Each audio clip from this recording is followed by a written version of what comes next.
कामकाजी महिलाओं को अपने वर्क प्लेस पे सेक्सुअल हरासमेंट के मामले काफ़ी देखने को मिलते हैं, लेकिन वो शायद मामले दब जाते हैं या कोई कार्रवाई नहीं हो पाती।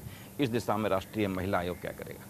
देखिए, मैंने जो पाया है, मैंने ये देखा है कि ऐसे मामले आते हैं, लेकिन धीरे धीरे पता नहीं क्यों उन पे उन्हीं का कॉम्प्रोमाइज़ हो जाता है। हालांकि 100% केसेस में तो नहीं होता है। बड़ी संख्या में महिलाएं कंप्लेन भी नहीं कर पाती सामाजिक बंधनों के कारण। देखिए, ये एक बड़ा दुर्भाग्य है। मैंने पिछले दिनों एक पुलिस ऑफिसर से मेरी बात हो रही थी, तो मैंने उनसे कहा कि इतना क्राइम बढ़ गया है, आखिर उसका कारण क्या है? उनका भी जवाब मुझे काफ़ी सटीक लगा। उन्होंने कहा, मैम, दिक्कत ये कि पहले शर्मा शर्मी में महिलाएं केस ही दर्ज नहीं कराती थी। आज इतनी जागृति तो आई है, वो अपने अधिकारों के लिए इतनी सजग हुई हैं, जागृत हुई हैं कि वो केस दर्ज कराने लगी हैं। जब केस दर्ज कराने लगी तो आपको क्राइम रेट अपने आप ऊपर नज़र आने लगी है, क्योंकि पहले तो पता ही नहीं चलता था। कभी आपको इस बात की जानकारी मिली या इस बात का एहसास हुआ कि कम कपड़े पहनने के कारण बलात्कार की घटनाएं बढ़ी हैं? अब देखिए, ऐसा है कि महिला आज़ादी चाहती है। अभी पिछले दिनों स्लट वॉक भी हुआ था, तो महिलाएं आज़ादी तो चाहती हैं, लेकिन मेरा कहना ये है कि वो सकारात्मक काम के लिए भी आज़ादी चाहें। पुरुष समाज महिलाओं के उत्थान के प्रति गंभीर क्यों नहीं दिखता है? देखिए, वो परसेंटेज बहुत कम है। मुझे ऐसा लग रहा है कि वो परसेंटेज बहुत कम है। राजीव जी ने जिस तरह से आरक्षण दिया उस टाइम महिलाओं को, उनकी एक बहुत बड़ी सोच थी कि महिलाएं इसके बिना ऊपर नहीं आ सकती जब तक इनको रिजर्वेशन नहीं मिलेगा। और आज भी आप ये देखिए कि मान लीजिए राजस्थान में 200 सीटें हैं विधानसभा की, तो उसमें से 18, 20, इस बार ज़रूर 23 पे आंकड़ा पहुंचा था। तो हम ये चाहते हैं कि 33% तो जब बिल आएगा तब ठीक है, और हो जाएगा तब ठीक है, कम से कम 20% तो मिलना ही चाहिए। विधानसभा और पार्लियामेंट में 33% आरक्षण देने के सवाल पर क्या लगता है कि पॉलिटिकल पार्टियां सच में गंभीर है? देखिए, मैं जहां तक कांग्रेस की बात कर रही हूं, जिन्होंने बिल पेश किया है, तो मुझे लगता है कि वो तो गंभीर है ही सही, लेकिन दूसरी पार्टियों को भी गंभीर होना पड़ेगा। संसद एक पार्टी से नहीं चलता, लोकतंत्र है, संसद में तमाम सारी पार्टियां हैं, और उनको इस विषय पे गहन विचार करके कि इसके बिना काम नहीं चलेगा, ये बिल तो आना ही चाहिए। जब तक इच्छा शक्ति सबकी नहीं होगी, कोई आप देखिए, जब बिल पेश हुआ तो किसी ने उसको उठा के फाड़ने का प्रयास किया, किसी ने कोई प्रयास किया।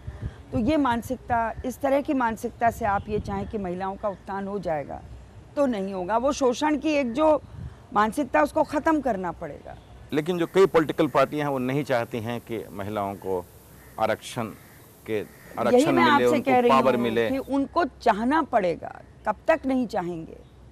मान लीजिए आप उत्तर प्रदेश को ही ले लीजिए, आप वहाँ मायावती जी हैं, उत्तर प्रदेश के कई नेताओं ने बिल की खिलाफत की, लेकिन उनको वो रोक नहीं पाए। मायावती जी जब बनने लगी तो वही नेता।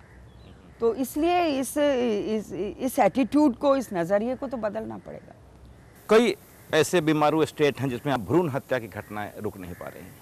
देखिए, भ्रूण हत्या का जहाँ तक सवाल है, और राजस्थान में तो महिलाओं का जन्म लेना ही एक अभिशाप है।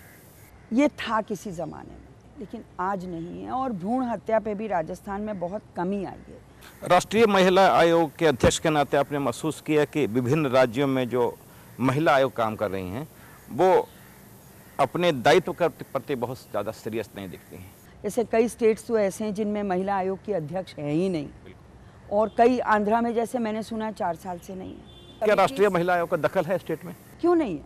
क्यों नहीं है? बिल्कुल है, दखल भी है। हम उनसे बात भी करेंगे, और मैंने आपको अभी थोड़ी देर पहले कहा है कि हम जो सशक्तिकरण के, शिक्षा के, कन्या भ्रूण हत्या के, डावरी के, इस तरह के जो पोस्टर्स कर रहे हैं, वो हम उन्हीं के ज़रिए गाँव में पहुँचाएंगे। महिला उत्पीड़न के कई ऐसे मामले आए जिसमें पॉलिटिकल इंटरवेंशन से, पॉलिटिकल दबाव से मामले दबा दिए गए, क्योंकि फिर उनका पॉलिटिकल करियर का सवाल था। देखिए, ऐसा तो नहीं है। अब वो कहीं कहीं ऐसे मामले हो जाते हैं, वो बात और है। बाकी मैं ये नहीं मानती कि इतना पॉलिटिकल दबाव कभी होता है। जब महिला उत्पीड़न की घटनाएं घटती हैं और आप जांच के लिए टीम भेजते हैं या आप लोग खुद भी जाती हैं, तो क्या लगता है कि इन्फोर्समेंट एजेंसियां सच में आपको सपोर्ट करती हैं?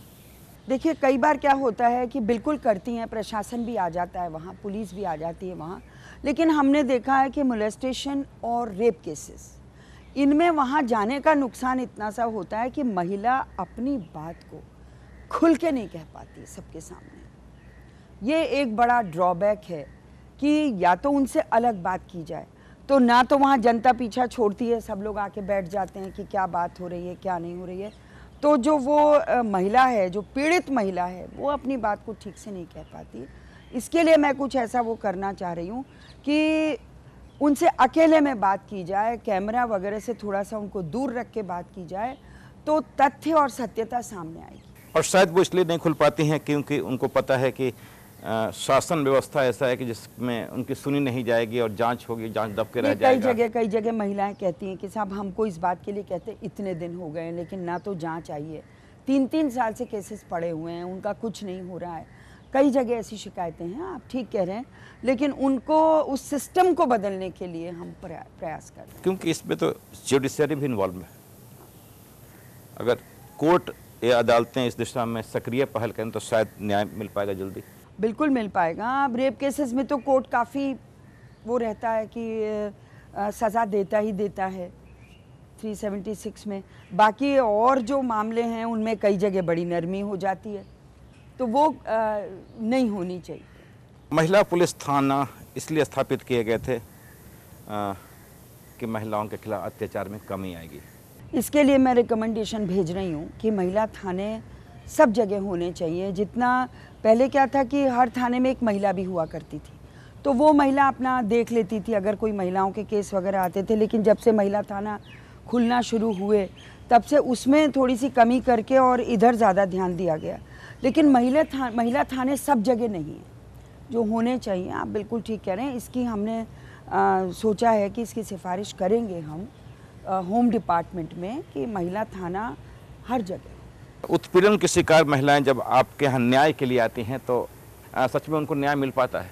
नहीं, हमारे यहाँ से हियरिंग होती है बाकायदा, उसके बाद लीगल एडवाइज़र है, लीगल एडवाइज़र अपनी एडवाइस देता है कि इस केस में ये होना चाहिए, और कई मामले सुलझते भी हैं। ऐसी बात नहीं है कि यहाँ से न्याय नहीं मिल रहा है, पूरा न्याय मिलता है। महिलाओं को शक्ति मिलने के बाद उनका शोषण भी बढ़ा है, उस दिशा में काफ़ी शिकायतें आपको देखिए, इसमें महिलाओं को भी सख्त होना पड़ेगा उस शोषण के प्रति, और जब पढ़ी लिखी महिलाएं हैं तो उनको खुद को भी सख्ती बरतनी होगी कि नहीं, मैं इस शोषण का शिकार मैं नहीं बनूंगी, और उसको बाकायदा पुलिस में या सरकार में, और आजकल तो महिलाएं मंत्रियों के यहाँ जाती हैं, बाकायदा बताती हैं, कंसर्निंग डिपार्टमेंट जहाँ जहाँ वो काम कर रही हैं उनको बताती हैं। मुख्यमंत्री जी के यहाँ जब सुबह 9 बजे सबका मिलना होता है तो महिलाएं वहाँ जाती हैं, अपनी दरख्वास्त लेके जाती हैं और सब कुछ बताती है कि मेरे साथ ऐसा हो रहा है। और इसका ऐसा नहीं है कि कोई हल नहीं निकलता, हल भी निकलता है। फ़ोन होता है मुख्यमंत्री निवास से, मुख्यमंत्री ऑफिस से या दूसरे मंत्रियों के यहाँ से, तो ऐसा नहीं है कि नहीं हो रहा है। मेरा मानना तो ये है कि प्रशासन, पुलिस, सरकार अगर सब सजग हो जाएं तो मैं नहीं मानती कि महिलाओं के उत्पीड़न में कमी नहीं आएगी।